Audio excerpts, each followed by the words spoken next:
The most feared god in Greek mythology wasn't evil. He was simply misunderstood. While mortals trembled at his name, rarely speaking it aloud for fear of attracting his attention, Hades sat upon his ebony throne in the depths of the underworld, not with malice, but with duty weighing heavy on his shoulders.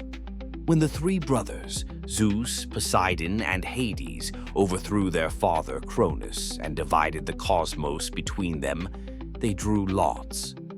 Zeus claimed the vast skies, Poseidon the churning seas, and Hades? He received the sunless realm below, becoming lord of all that had ceased to live, not by choice, but by fate's decree. Imagine ruling a kingdom where no flower blooms, where no laughter echoes, where new subjects arrive only in grief or terror. Yet Hades never abandoned his post. While Zeus indulged in countless affairs, and Poseidon unleashed storms in fits of rage, Hades maintained order in the afterlife with unwavering dedication. His palace stood at the confluence of summer rivers, Styx, Acheron, Cocytus, Phlegethon, and Lethe, each flowing with dark purpose. At his side prowled Cerberus, the three-headed hound who ensured no soul escaped their eternal fate, not out of cruelty but necessity, for what would become of the world if the dead returned at will? Yes, Hades abducted Persephone, daughter of Demeter, in an act that can't be excused. But unlike the fleeting conquests of other gods, he made her his queen, his equal in the underworld. When Zeus decreed she must return to the world above, Hades offered her pomegranate seeds not merely as a trick to bind her, but perhaps as a promise that she would always have a place beside him on a throne no other goddess would accept. What most mortals didn't understand was that Hades wasn't death itself. That was Thanatos' domain.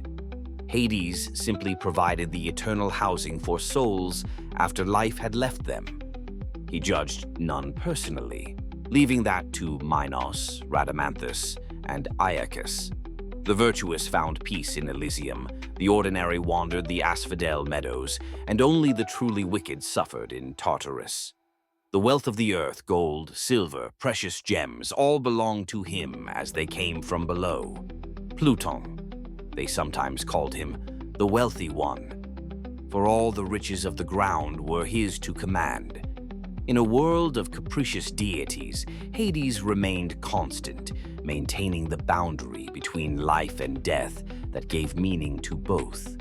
He represents not evil, but inevitability, the shadow that gives definition to light, the silence that gives value to sound, the end that gives purpose to beginning. So the next time you hear of Hades, remember, in a pantheon of fickle, passionate gods, he was perhaps the most reliable, the most faithful, the most necessary. For without him, there would be no balance. Without darkness, we would never understand the true value of light.